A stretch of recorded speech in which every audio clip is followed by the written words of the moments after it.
جی حسن صاحب السلام علیکم. چلو میں آپ سے کچھ شیعہ اصول کے مطابق بات کروں گا، آپ سے کچھ پوچھوں گا، آپ جو ہے اس کی تھوڑی کیا وضاحت کریں گے. تیاری کی ہے؟ کیا کمیٹی نے آپ کو کیا سکھایا؟ بسم اللہ کریں جی. سکھایا نہیں ہے، بس کچھ آپ سے یہ پوچھوں بیچارے پورے ہفتے نا میٹنگ کر کے تیاری کر کے آ جاتے ہیں کہ بھائی کیا ایسے اللہ یاری کو پسا دیں. او بھائی آپ شیعہ ہو ایک جاؤ. مذاکرہ ہے نا، ہاں آپ جو ہے ایک نا، مذاکرہ ہے نا، آپ کو بھی سنی میں آپ کریں کا گے، یہ کوئی خادم بات نہیں ہے. ہوں، میں خادم ہوں آپ کا. دیکھیں آپ جو ہے نا اس کے بجائے کس طرح کے مکر کریں، آپ آ جائیں حق کو قبول کریں، کیونکہ آپ کے پاس کوئی حجت تو ہے نہیں. کوشش کرتے ہیں ہر ہفتہ، ہم بھی آپ کو دعوت فیل بھی ہو دیتے جاتے ہیں، حق جو ہے ہیں. چلو یہ فیصلہ کرتے ہیں نا، آگے چل کے فیصلہ کریں گے نا جب ساری صورت چلیں حال واضح ہوگی کہ حق کیا ہے، سنی حق ہے یا شیعہ حق ہے. اصل اوکے، بات تو کیا پھر ہو معلوم ہوگی. معلوم ہے، دیکھنے تو والے سب بھی سے معلوم پہلے ہیں، بہت سارے لوگ الحمدللہ شیعہ اور ہیں. ہاں، وہ بغیر تحقیق کے ہو رہا ہے نا. تحقیق ہوگی تو پھر اس کے بعد کہ حق کیا ہے. نہیں، وہ میری ساری تحقیق نسل دیکھ کے شیعہ ہوتا ہے نا، میری تحقیق دیکھ کے اور آپ کی آپ لوگوں کی تقاریر، مساجد وغیرہ باتیں سن کے وہ شیعہ ہو جاتے ہیں. نہیں، وہ آپ کی تحقیق دیکھتے ہیں تو پھر وہ آپ پر اعتماد کرتے ہیں، جبکہ یہ آپ کے اصول کے خلاف ہے. آپ خود کہتے ہیں کہ امام کے ہوتے ہوئے اعتماد نہیں کرنا، یہ تقلید بن جاتی ہے اور تقلید حرام ہے. بہرحال آپ کی مہربانی ہے، آپ حکم کریں، کیا فرماتے ہیں؟ آپ ہمارے مہمان ہیں، ہاں، جو حکم کریں. پھر سید نسیم نقوی سے بھی آپ تقلید پر مناظرے کرتے ہیں. چلو وہ جدا بات ہے. دیکھیں اگر کوئی شخص تحقیق پیش کرتا ہے نا، کتاب دکھاتا ہے، قرآن آپ کو سناتا ہے، آپ دیکھتے ہیں قرآن میں موجود ہے، حدیث میں موجود ہے، تو یہ تقلید نہیں ہے بھائی. بہرحال آپ حکم کریں. پہلا میرا سوال یہ ہے کہ شیعہ اصول کے مطابق جتنی بھی روایات ان کو امام کے واسطے سے پہنچی ہیں وہ ساری صحیح ہیں یا ان میں سے کچھ ایسی ہیں جن کی سند پر جرح ہے؟ آپ کچھ ایسی مختصر ہیں، جواب ذکر کریں تاکہ میں لکھ نوٹ کچھ کروں. ایسی ہیں جو غیر معتبر ہیں. جی ہاں، کچھ ایسی ہیں جو غیر معتبر ہیں. صحیح ہے، غیر معتبر ہیں، یعنی ان کی سند پر جرح ہے. یعنی وہ ثقہ ذرائع سے موصول نہیں ہوئی ہیں. جی ہاں صحیح ہے.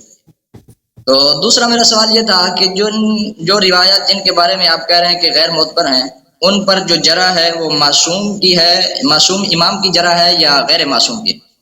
دیکھیں، جو ہمارے ہاں روایات کا اس طرح جرح نہیں ہے ہمارے محدثین کے ہاں جس طرح آپ لوگوں کے پاس ہے. آپ لوگوں نے جس طریقے سے حدیث نقل کیا وہ کاملاً متفاوت ہے جس طریقے سے ہم لوگوں نے حدیث نقل کیا. ہمارے ہاں احادیث نقل ہوئی ہیں ائمہ طاہرین علیہم السلام سے، اور اسی وقت ان کے حضور میں، ان کے مجلس میں، ان کے صحبت میں جو لوگ آتے تھے اسی وقت لکھتے تھے، اور بعد میں یہ لوگ اپنی کتابیں لکھتے. تو یہ کہ ان کتابوں کی صحت ائمہ طاہرین علیہ السلام نے ان کتابوں کی صحت کی شہادت دی ہے. اور ہمارے جو ان کتب میں جو احادیث ہیں وہ ایسی ہیں کہ مشترک ہیں. مثلا ایک حدیث کو زرارہ نے نقل کیا ہے اپنی کتاب میں، تو محمد ابن مسلم نے بھی اپنی کتاب میں نقل کیا ہے. اسی حدیث کو دوسرے تیسرے نے بھی نقل کیا ہے. اور اس کے بعد ان صحابہ کے شاگرد ہوتے تھے، وہ بھی محدث ہوتے تھے، وہ بھی لکھنے والے ہوتے تھے، مصنف ہوتے تھے، ان کے کتابوں میں بھی یہ حدیث موجود. تو یہ ان جو احادیث نقل ہوئی ہیں کیونکہ ان متعدد حضرات نے اپنے کتب میں لکھی ہیں، تو ان کتب سے احادیث نقل کی گئی ہیں. کتاب من لا يحضر الفقیہ میں، کتاب کافی میں، کتاب کمال الدین وغیرہ میں. اس لیے یہ کتب صحیح ہیں. اس لیے نہیں کہ کسی نے جرح کیا ہے، کسی نے تعدیل کی ہے ان کی، نہیں، کیونکہ یہ کتب ثقہ ہیں. راوی کی بات نہیں کر رہے، کیونکہ یہ کتب ثقہ ہیں. ان کتب کی توثیق خود ائمہ اطہار علیہ السلام نے کیا تھا. اور پھر یہ کتابیں شیعوں کے نزدیک مشہور معروف تھیں اس زمانے میں، جانتے تھے. جیسے ابھی آپ کے پاس کتابیں ہیں نا کہ بخاری کی کتاب ہے یا مسلم کی کتاب ہے، یا مثلا جو لوگ فرض کریں اتباع کرتے ہیں ڈاکٹر طاہر قادری صاحب کے، وہ ڈاکٹر طاہر قادری کو اپنا پیر مانتے ہیں، ان کو تو پتہ ہے کہ طاہر قادری صاحب کی یہ کتاب ہے. وہ تو شک تو نہیں کرتے کہ فلانی کتاب طاہر قادری صاحب کی ہے یا نہیں ہے، وہ تو جانتے ہیں. اور جو چیز اس کتاب میں موجود ہو وہ جانتے ہیں کہ طاہر قادری صاحب نے یہ باتیں کہی ہیں اپنی کتاب. تو اس زمانے میں اس طرح تھا. تو یہ احادیث ہم ان کی توثیق کرتے ہیں، ان کو صحیح مانتے ہیں، اس لیے کہ کسی نے ان کی روایت کی جرح و تعدیل کیا کہ راوی بھائی ضابط تھا، وہ اس کی کسی نے اس کی توثیق کی ہے یا نہیں، کیونکہ یہ کتابیں پہلی بات یہ روات جلیل القدر ہیں، پھر یہ مصنف ہیں، اور ان کی کتابیں ہیں، ان کی کتابیں معروف مشہور متواتر، شیعہ سب جانتے تھے کہ انہی پہ عمل ہے، انہی سے دین لینا ہے. سمجھ میں آئی نا بات آپ کو؟ اس طرح سے ہے. اور جو ان احادیث، اور ہم کن احادیث کو ہم صحیح نہیں مانتے، وہ احادیث جو ان کتب سے نہیں لی گئی ہیں، ہمارے مشہور کتب میں نہیں، غیر مشہور کتب جو بعد میں لکھی گئی ایسے احادیث درج ہوئی ہیں جو اسماعیلیہ کے کتب سے ہیں، یا زیدیہ کے احادیث ہیں، یا صوفیہ کے کتب سے. اس میں مثلا کسی امام علیہ السلام کی مدح ہے، تو مصنف نے دیکھا کہ بھئی یہ اس حدیث میں مدح ہے، کسی نقطے کے بنا پر اس نے اسماعیلیہ کی کتابوں سے، یا مثلا زیدیہ کے کتابوں سے، یا جماعت مخالفین کے کتابوں سے، یا فرض کریں کہ اہل تصوف کی کتابوں سے کوئی حدیث نہ، تو اگر کوئی ایسی حدیث ہے، کیونکہ اس کا مصدر یہ ہے، ہم اس کو ضعیف قرار دیتے ہیں. ہماری احادیث اس طرح نقل نہیں ہوئی کہ فلانے نے کہا، دوسرے نے سنا، تیسرے نے سنا، سنی باتیں نہیں، اس طرح نہیں ہے. اوکے ٹھیک ہے. ابھی میں یہ پوچھنا چاہتا ہوں کہ امام نے جن کتابوں کی توثیق کی اور جن کے بارے میں آپ کہہ رہے ہیں کہ یہ کتابیں ہمارے ہاں متواتر کا درجہ رکھتی ہیں، وہ کون کون سی کتابیں ہیں جن کو آپ اصول اربع کہتے ہیں؟ یہ 4 کتابیں یا ان کے علاوہ اور بھی کچھ؟ وہ کتابیں جو ائمہ طاہرین علیہ السلام کے زمانے میں لکھی گئی ہیں، جو مصادر کافی ہیں، منابع کافی ہیں. مصادر کتاب بصائر الدرجات ہے، من لا يحضر الفقیہ ہے، کتاب استبصار، کتاب کمال الدین اور شیخ صدوق کی 1-2 کتابیں، ایک کتاب ہزاروں کی تعداد میں کتابیں تھیں اس زمانے میں، جو ان کے نام اور ان کے فہارس کتاب فہرست شیخ میں موجود ہے، کتاب فہرست توسی میں موجود، فہرست کتاب اللہ آپ کا بلا کرے فہرست نجاشی میں موجود ہے، فہرست شیخ توسی میں موجود ہے. ان کے نام، ان کے احوال، اور ان میں سے بہت سارے بچ گئے ہیں اور بہت سارے جو نہیں بچے ہیں، کلینی نے، صدوق نے انہی کتابوں سے اپنے مجموعات، اور شیخ نے اپنے انہی کتب سے اپنے مجموعات بنائے ہیں. تو یہ ہزاروں کی تعداد میں کتابیں ہیں، یہ نہیں ہے کہ 1-2 کتابیں یا 4 کتابیں. تو جن کتابوں کا آپ نے ذکر کیا، ان کتابوں میں اگر کوئی ایسے راوی سے روایت ہو جس راوی کے اوپر جرح موجود ہو، تو اس کے بارے میں پھر آپ کیا کہتے ہیں؟ کوئی راوی کی اہمیت نہیں ہے. اگر کتاب صحیح ہے نا، وہ راوی جو ہے، راوی کون ہے؟ راوی وہ شخص ہے جو صاحب اجازہ ہے. مثلا زرارہ کی کتاب ہے، زرارہ کی کتاب کو نقل کرتا ہے، اس کی کتاب سے نقل کرتا ہے کلینی صاحب اپنی کتاب میں، یا صدوق اپنی کتاب میں نقل کرتا ہے. اس میں 2-3 واسطے ہوتے ہیں، 4 واسطے ہوتے ہیں. ان وسائط کی اگر وہ مجہول بھی ہے، اس میں اگر کوئی شخص اس کی جرح بھی کی گئی ہے، اس کا کوئی فرق نہیں پڑتا، کیونکہ وہ صرف صاحب اجازہ ہیں. اگر آپ نے محدثین سے آپ کے سروکار رہا ہو، تو محدثین کے ساتھ بہت پرانے زمانے سے ان میں ایک رسم چلی تھی اجازوں کی، کہ وہ اجازہ دیتے تھے، کہتے تھے میرے سے ایک کتاب، یہ کتاب کی احادیث تم نقل کرو. اب مجھے بھی میرے پاس بھی اجازے ہیں، اگر میں چاہوں نا تو میں آپ کو اجازے مشائخ اپنا بتاؤں کہ فلانے نے فلانے سے روایت، میں نے فلانے سے روایت کی ہے، اس نے فلانے سے روایت کی، اس نے فلانے سے روایت کی، اس نے فلانے 30 واسطوں کے بعد میں پھر کہوں گا کلینی نے پھر کلینی کے وسائط، پھر امام علیہ السلام یا رسول اللہ صلی اللہ علیہ وسلم. تو یہ سلسلہ جو میرے درمیان بنے گا ابھی میں اور کلینی کے درمیان، اس کی کوئی اہمیت ہے ہی نہیں. یہ صرف ایک رسم ہے، ایک فارمیلٹی ہے، ایک رسم ہے. اس کی کوئی اہمیت ہی نہیں ہے، کیونکہ کتاب سب کو پتہ ہے کہ دنیا کو پتہ ہے کہ ایک کتاب جو ہے کلینی کی کتاب ہے. اب میرا اگر ایک سند ہے بھی، کسی نے مجھے اجازہ حدیث دیا کہ میں کلینی کی کتاب سے نقل کروں، اس کی کوئی اہمیت نہیں ہوتی ہے. صاحبان اجازہ میں بہت سارے لوگ ہوتے ہیں، ابھی دنیا میں لوگ اجازے دیتے ہیں. افسق سے فاسق ہوتا ہے آدمی، اس کو بہت ایسے علماء ہوتے ہیں، محدثین ہوتے ہیں، ان کے پاس اجازے ہوتے ہیں، وہ اس کا بیٹا بھی پیدا بھی نہیں ہوا دنیا میں، وہ بھی ماں کے پیٹ میں اس کو اجازت دے دیا. اب وہ بیٹا پیدا ہو جاتا ہے، وہ مثلاً کیا ہو جاتا ہے، فرض کریں وہ نرس بن جاتا ہے، یا وہ ڈرائیور بن جاتا ہے، وہ یا عالم دین بنتا ہی نہیں، لیکن اس کے پاس اجازے ہیں، وہ چاہے تو کسی کو بھی اجازت دے دے. ٹھیک ہے نا. اس طرح کے وسائط کا ان کی جرح کی کوئی اہمیت ہی نہیں ہے. تو ان واسطوں میں مجاہیل بھی موجود ہیں، ان واسطوں میں ایسے لوگ بھی ہیں جو جن کے متعلق ذکر کیا گیا ہے کہ ان کا عقیدہ صحیح نہیں تھا یا بعد میں منحرف ہو گئے. بہرحال جو بھی ہو، تو اس کی اہمیت نہیں ہے. جی سر. تو جن کتابوں میں اصول کافی کا ذکر کیا جاتا ہے، تو اصول کافی کون سے امام کی موجودگی میں لکھی گئی اور کون سے امام نے اس کی توثیق کی؟ یہ میں نے عرض کیا نا کہ کلینی نے ان کتب سے لیا تھا.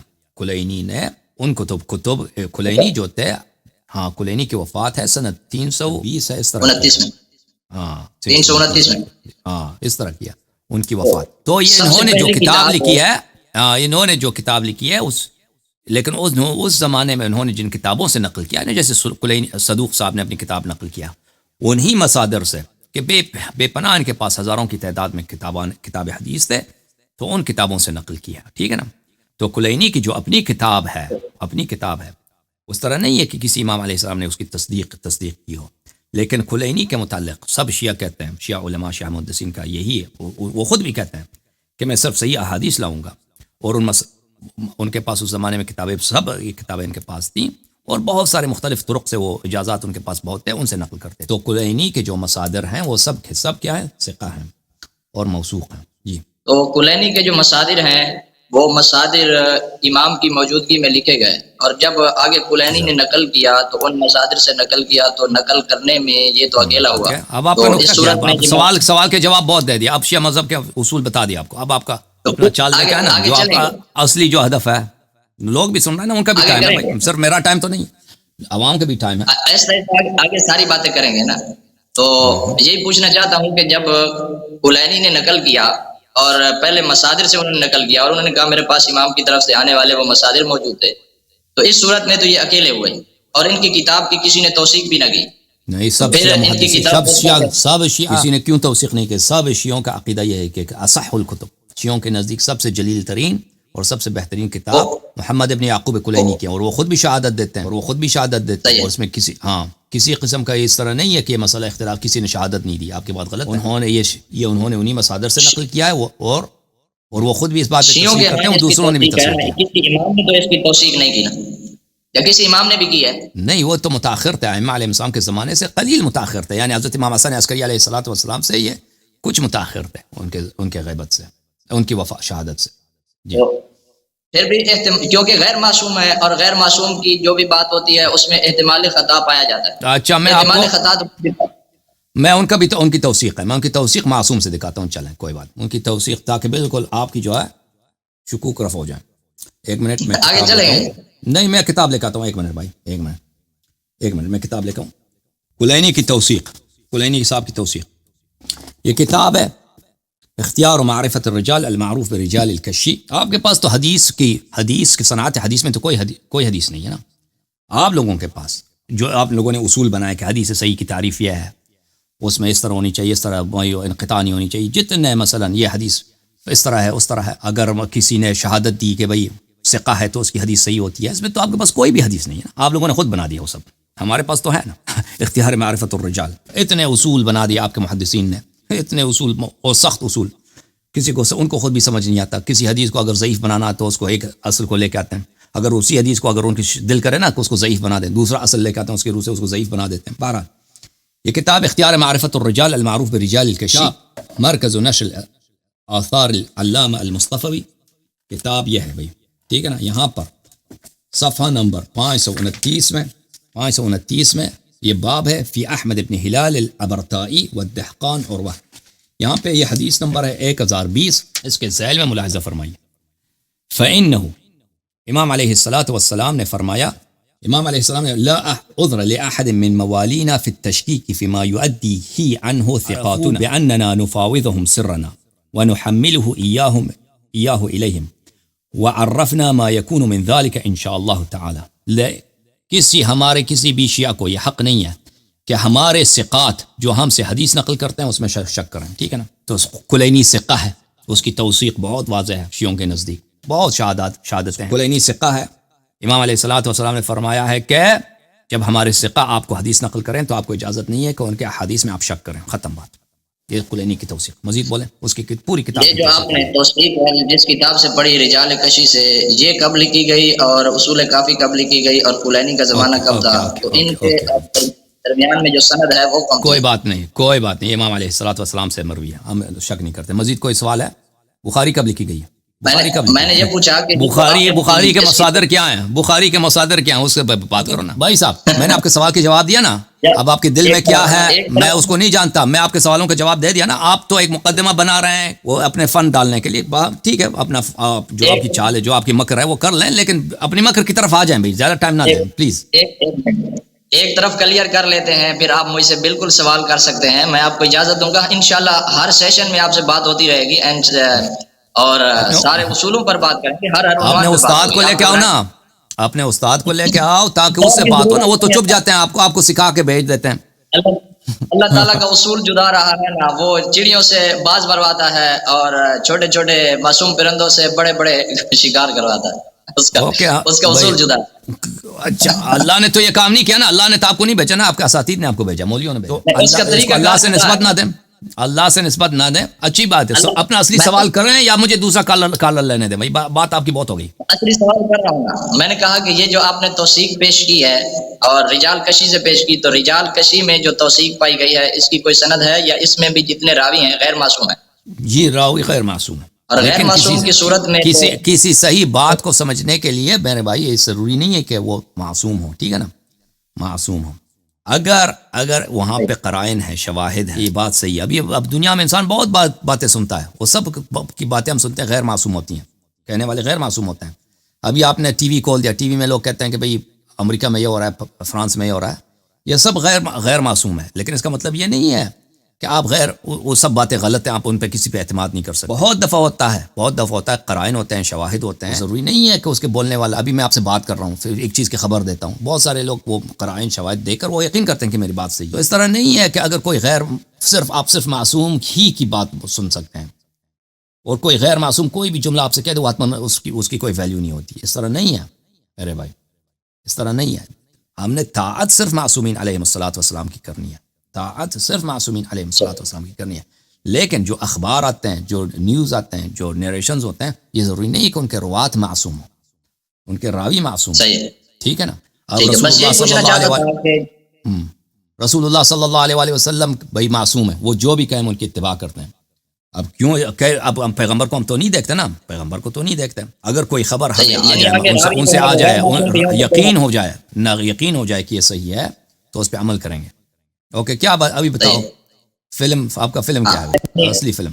جیسے آپ نے بتایا کہ رسول اللہ صلی اللہ علیہ وسلم معصوم ہے، اور ان سے آگے اگر کوئی نقل کرنے والا غیر معصوم بھی ہو تو پھر بھی کوئی مسئلہ نہیں ہے، کیونکہ اس کے اوپر اعتماد کیا جاتا ہے، اور اگر اس کے صدق کے لیے شواہد موجود ہوں، ٹھیک ہے نا، اگر اس کے صدق کے لیے شواہد موجود ہوں تو یہ تو کوئی ضروری نہیں ہے نا، کیونکہ یہاں بھی غیر معصوم کی آپ جو ہے نہیں، ہر خبر کی تصدیق نہیں کر سکتے نا، ہر خبر کی تصدیق نہیں کر سکتے، اس خبر کی تصدیق کر سکتے ہیں کہ اس کے باقی ہے۔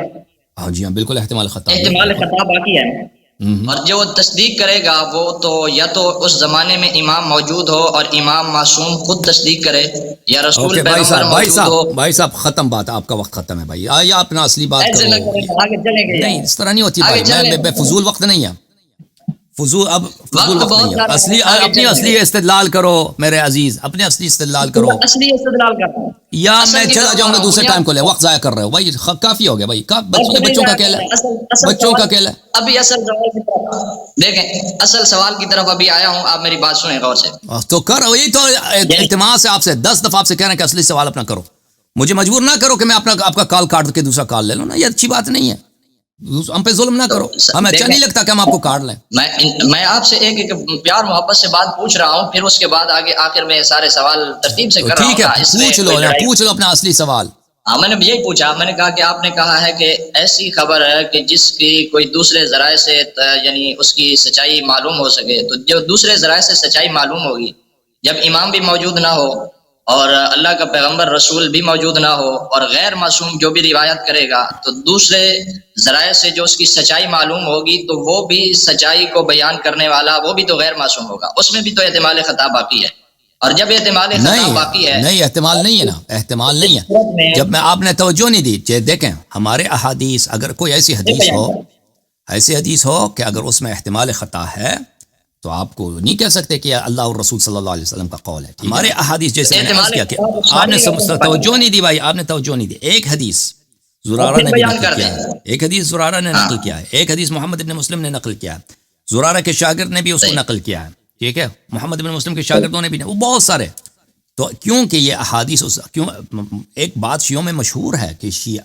یعنی پرانے زمانے کے شیعوں میں سید مرتضیٰ نے شریف مرتضیٰ علم الہدا رحمۃ اللہ علیہ نے وہاں پہ اس پہ بڑا استدلال کیا ہے کہ کیوں خبر واحد حجت نہیں ہے، خبر واحد کیوں حجت نہیں، ایک شخص کہتا ہے کہ پیغمبر نے یہ کہا، اگر اس کے پاس شواہد ہے، قرائن ہے خارج سے، یہ شخص خطا نہیں کر رہا ہے، اس کی بات صحیح ہے، تو وہ بات اس کی صحیح ہے، لیکن صرف اس وجہ سے کہ ایک شخص کہہ رہا ہے کہ وہ خطا بھی کر سکتا ہے، یعنی احتمال خطا بھی ہے، تو آپ کیسے کہہ سکتے ہیں کہ واقعی پیغمبر نے، یہ حجت نہیں، حجت وہ ہے کہ جس میں کوئی کسی قسم کا شک نہ ہو۔ تو ہمارے احادیث جو ہے نا، یہ ہمارے محدثین کا اس میں بڑا استدلال ہے، یہ اکثر لوگ اس بات کو نہیں سمجھتے کہ ہمارے روایات اخبار احاد نہیں ہے، خبر واحد نہیں ہے، اخبار احاد نہیں، ہمارے روایات یہ متواتر ہیں، ہر حدیث کے ساتھ ایسے قرائن ہیں، اور حدیث جمع کرنے کے جو طریقہ کار تھا وہ نہایت ہی علمی اور یقینی طریقہ کار تھا اس زمانے میں، اور جس انداز سے کلینی اور صدوق نے اور شیعہ محدثین نے، شیخ نے اپنی کتابوں میں حدیث جمع کی ہے، نہایت امانت داری کے ساتھ جمع کیا ہے، اور انہوں نے جن ذرائع سے نقل کیا ہے وہ ذرائع، اور یہ ذرائع کم بھی نہیں ہیں، آج بھی وہ بہت سارے وہ ذرائع موجود ہیں ہمارے، ایک ہی حدیث کو جب ہم مختلف اصول سے، مختلف مسانید سے دیکھتے ہیں، اور ہمارے اکثر احادیث سوال و جواب کی شکل میں ہے، سوال خود قرینہ ہے کہ جواب کا، اور جواب خود قرینہ ہے سوال کا. تو یہ باتیں، اور اس کے ساتھ اور بھی قرائن موجود ہیں جو اس کا وقت نہیں ہے. تو اس سے انسان کو یقین اور حد اقل اطمینان ہو جاتا ہے کہ یہ احادیث صادر ہیں رسول پاک صلی اللہ علیہ وسلم اور ائمہ اطہار علیہم الصلاۃ والسلام سے. اوکے، تو اس لیے احتمال خطا نہیں ہے ان میں. احتمال خطا آپ کے حدیث میں ہے نا، فلانے نے فلانے سے 40 سال پہلے سنا، اس نے فلانے سے 70 سال پہلے سنا، پھر اس نے اس سے سنا، اس نے اس سے سنا، اس نے اس سے سنا، وہی وہ سب سنائی باتیں، اس میں احتمال ہے خطا ہی خطا. آگے چلتے ہیں. آپ نے کہا کہ ہماری روایات متواتر ہیں اور کسی دوسرے شواہد کے ذریعے سے، تو میں نے وہی پوچھا کہ جب شواہد، وہ دوسرا کون سا شواہد ہوگا، کیسے شاہد کے ذریعے سے؟ وہ میں نے ابھی بیان کیا، آپ جا کے ریپلے کر دیں کہ وہ کون سے تھے. میں نے پہلے بھی 2-3 دفعہ دہرایا، ابھی بھی دہرایا، آپ کو سمجھ نہیں آئی نا. وہ دوسرا، چلو آگے چلتے ہیں، کوئی بات نہیں، آگے چلتے ہیں. ہمارا موضوع بھی حدیث نہیں ہے بھائی، ہماری موضوع حدیث ہے، ہماری موضوع غدیر ہے. آپ کو بتایا بھی ہے کہ کوئی کام کی بات کرو، کام کی بات ہی نہیں کر رہے بھائی. بہت کام کی باتیں ہیں. ابھی آپ کے پاس 2 منٹ ہے بھائی، 2 منٹ میں اپنی کام کی بات کرو، اس کے بعد آپ سے خدا حافظی. اور اپنے بڑے عالم کو لے کے آؤ نا، اپنے عالم کو لے کے آؤ نا. ادھر بیٹھ کے غدیر پہ بات کرتے ہو، ہمارے سامنے بات کیا کرو نا غدیر پہ. اعتراض میں کرتا ہوں نا، آپ شروع میں مجھے کہتے تو میں آپ کے پاس اب 2 منٹ بچے ہیں بھائی، اب شروع سے کرتے نا، اب آخر میں آپ کے پاس 2 منٹ بچے ہیں. اتنا وقت ضائع کہ اب کہتے ہیں میں غدیر پہ بات کرتا ہوں.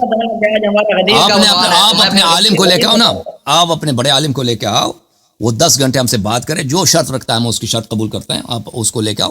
آپ میرے ساتھ 1 گھنٹہ بات نہیں کرتے، بڑے عالم سے کیسے کریں گے؟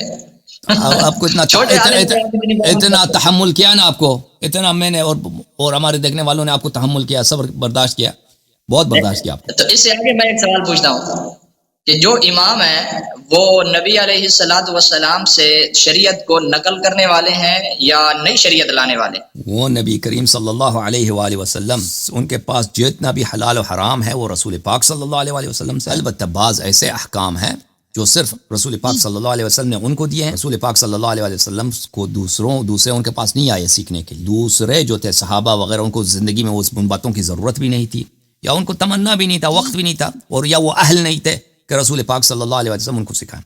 تو اس طرح کی بہت ساری باتیں ہیں حلال و حرام میں. شریعت یعنی حلال و حرام، کہ رسول پاک صلی اللہ علیہ وسلم نے صرف امیر المؤمنین علیہ الصلوۃ والسلام کو لکھایا ہے. وہ جعفر جامعہ وغیرہ میں نے جو پچھلے بھی آپ شاید تھے، میں نے حدیث آپ ہی کو سنا، اس میں پیغمبر صلی اللہ علیہ وسلم کی دہن مبارک سے انہوں نے املا کیا ہے، یہ ہمارے ائمہ طاہرین علیہ السلام کے پاس ہیں. تو یہ جو، البتہ آپ اگر کوئی ایسا حکم ہے وہ ان کے پاس جو ابھی مسلمانوں کے پاس نہیں ہے، تو کیونکہ مسلمانوں کی شریعت ہی ناقص ہے، مسلمانوں کی شریعت ہی سراسر بدعات سے بری ہوئی ہے، تو اس میں سے کوئی خلل نہیں آتا. ان کے پاس خالص شریعت، کامل شریعت، بغیر کسی قسم کی ملاوٹ کے اللہ نے رسول صلی اللہ علیہ وسلم کو دیا، اور رسول صلی اللہ علیہ وسلم نے اہل بیت طاہرین علیہ السلام کو دیا. آپ کے سوالات کے جواب. اوکے، خدا حافظ. تو جیسے آپ نے ابھی ذکر کیا کہ مسلمانوں کے پاس جو شریعت ہے وہ ناقص ہے، آپ خدا حافظی کرو. آخری سوال کرنے دینا، آخری سوال. تو جیسے تو شریعت، مسلمانوں کے پاس شریعت ناقص ہے، مسلمانوں کے پاس شریعت نہیں ہے، تو دوسری طرف دیکھا جائے تو شریعت جو ہے اللہ کے نبی علیہ الصلوۃ والسلام نے امام کو دی، اور امام نے مسلمانوں کو پہنچائی نہیں، اور خود وہ جیسے آپ کہہ رہے ہیں وہ کیا نام ہے مصحف، اور وہ بھی وہ ساتھ لے گئے، اور قرآن مجید بھی ساتھ لے گئے، اور خود بھی نہیں ہے. اور مسلمانوں نے اہل بیت علیہ السلام کی اتباع کیا، مسلمانوں نے اہل بیت علیہ السلام کی اتباع کیا، مسلمانوں خود دوسروں کی اتباع کی، مسلمانوں نے اہل بیت علیہ السلام کی اتباع کیا ہے. اہل بیت نے خود اپنی اتباع نہیں کروائی، وہ خود دوسروں کے پیچھے چلتے رہے. اور کیوں نہیں کرائی ہے بھائی؟ یہ غلط بات ہے. آپ کے روایات میں موجود ہے شواہد کے ذریعے سے. اہل بیت علیہ السلام نے کہا کہ ہماری اتباع نہ کرو، کیوں جھوٹ بولتے ہیں؟ بہرحال آپ کا شکریہ. تھینک یو بھائی. آپ کا علم اتنا ہے کہ سب کو بخار آ گیا بھائی. جیسے بخاری کا علم زیادہ ہے نا، بخاری پڑھ کے سب کو بخار آ جاتا ہے، آپ کا بھی علم اتنا زیادہ ہے کہ سب کو بخار آ گیا بھائی. ٹھیک ہے نا. اب جہاں تک آپ کی بات ہے کہ آپ کی شریعت میں بدعات ہیں اور آپ کے پاس پوری سنت نہیں ہے، یہ تو واضح بات ہے کہ آپ کے پاس پوری سنت نہیں ہے. یہ تو اس کے دلائل بہت زیادہ. میں 1-2 حدیث آپ کو دکھاؤں میرے محترم ناظرین، اس کے بعد کالرز کے کال لیں گے. یہ کتاب ہے صحیح بخاری، چاپ دار احیاء التراث العربی، بیروت لبنان میں. کتاب سنہ 2001 میں چھپی ہے. یہ بیچارے پتہ نہیں اس کو ان کے کمیٹی ان کو کیا سکھاتی ہے. بھائی صاحب کمیٹی والے کو بولو ادھر آ جاؤ. یہ آپ کا جو نا، یہ آپ کا جو چال ہے یہ فیل ہو گیا. کسی عاقل آدمی کو بھیج دو. اچھا یہ بخاری عزیزو صفحہ نمبر 132 وہی بخاری ہے، کتاب میں نے چینج نہیں کیا، بولا کتاب چینج کیا. صفحہ نمبر حدیث نمبر 650. ام الدرداء کہتے ہیں دخل علی ابو الدرداء وهو مغضب، ابو درداء میرے پاس آئے، وہ بڑے غضب میں تھے. ما اغضبك فقال والله ما اعرف من امتی محمد صلی اللہ علیہ وآلہ وسلم شيئا الا انہم يصلون جميعا، میں امت رسول صلی اللہ علیہ وآلہ وسلم سے کسی ایسی بات کو نہیں جانتا سوائے اس کے کہ وہ کیا کرتے ہیں، نماز پڑھتے ہیں، نماز جماعت پڑھتے ہیں. اچھا، اس حدیث کی شرح میں آپ کے شراح نے بہت لکھی ہے کہ ابو درداء کی یہ شہادت ہے کہ شریعت کے تمام اجزاء میں نقصان اور تغییر آ گیا ہے سوائے یہ کہ مثلا نماز جماعت پڑھتے ہیں، بس اتنی بات رہ گئی ہے، اتنی بات رہ گئی. انعام الباری دروس بخاری تالیف افادات شیخہم مفتی محمد تقی عثمانی جلد نمبر 3 چاپ مکتبۃ الحراء. یہ انعام الباری میں مولوی صاحب عثمانی کیا فرماتے ہیں، محمد تقی عثمانی. دخل علی ابو الدرداء، وہی بات ابو درداء والی. ابو درداء آئے بڑے غضبناک تھے. میں نے پوچھا کس چیز نے غضبناک کیا؟ فرمایا کہ اللہ کی قسم میں نبی کریم صلی اللہ علیہ وسلم کے معاملات میں آج کل کچھ بھی نہیں پہچانتا سوائے اس کے کہ لوگ جماعت سے نماز پڑھتے ہیں. مطلب یہ ہے کہ جماعت سے نماز تو پڑھ لیتے ہیں اور یہ اچھی بات ہے، لیکن دین کے بقیہ احکام میں نبی کریم صلی اللہ علیہ وسلم کے اتباع نظر نہیں آ رہی ہے، اس لیے غصہ آ رہا ہے، اتباع نظر نہیں آ رہی ہے، باقی احکام کو چینج کیا. یہ تحفۃ القاری شرح صحیح بخاری افادات مولوی مفتی سعید احمد پالنپوری جلد نمبر 2. یہاں پہ ملاحظہ فرمائی اسی حدیث کی شرح میں وہ کیا کہتے ہیں، وہی حدیث ہے بھائی، ام درداء کہتی ہیں، وہی ام درداء والی حدیث سوائے یہ کہ نماز جماعت پڑھتے ہیں. وہ فرماتی ہیں حضرت ابو درداء ان کے پاس غصے میں بھرے ہوئے آئے. ام درداء نے پوچھا کہ آپ کو غصہ کس بات پر ہے؟ حضرت ابو درداء نے فرمایا خدا کی قسم آن حضور کے زمانے کی صورتحال بالکل بدل گئی ہے، آپ کے زمانے کی کوئی چیز باقی نہیں ہے، بس ایک چیز باقی رہ گئی کہ لوگ جماعت سے نماز پڑھتے ہیں، باقی سب کچھ بدل گئی ہیں، باقی سب کچھ بدل گئی ہیں. یہ باقی جو سب کچھ بدل گئی ہیں یہ کیا ہے؟ باقی جو سب کچھ بدل گئی ہیں کیا ہے؟ یہ مرقات المفاتیح اردو ترجمے کے ساتھ، مترجم مولوی راؤ محمد ندیم جلد نمبر 3 چاپ کون سی؟ مکتبہ رحمانیہ. یہاں پہ ملاحظہ فرمائیے یہی ام درداء والی حدیث، ٹھیک ہے نا، ام درداء والی حدیث 1079. اس جملے کا مطلب یہ ہے کہ میں نے اپنی آنکھوں سے ایسے منکر اور غیر معروف کو دین محمد صلی اللہ علیہ وسلم میں رائج ہوتے ہوئے دیکھا. دین میں منکر باتوں کو میں نے رائج ہوئے دیکھا جس نے مجھے غضبناک کر دیا ہے، اور اس سے مراد ان کی ترک جماعت تھی. ترک جماعت کا مراد تھی وہ جماعت پڑھتے ہیں جماعت پر، لیکن اس کا حدیث کا واضح ترین مفہوم یہ ہے کہ مجھے ان ناپسندیدہ امور نے غضبناک کر دیا جو امت مرحومہ میں نئے ایجاد ہو گئے ہیں، یعنی بدعات. اس لیے کہ بخدا مجھے تو کوئی ایسی چیز معلوم نہیں ہوتی جس میں امت مرحومہ راہ راست پر برقرار رہی. صرف اتنی بات ضرور ہے کہ یہ لوگ جماعت کے ساتھ نماز پڑھ لیتے ہیں. یہ ابو درداء نے کہا، ٹھیک ہے نا. صحابہ نے خود شہادت دیا کہ دین چینج ہو گئی، تمہاری دین چینج ہے بھائی. السلام علیکم.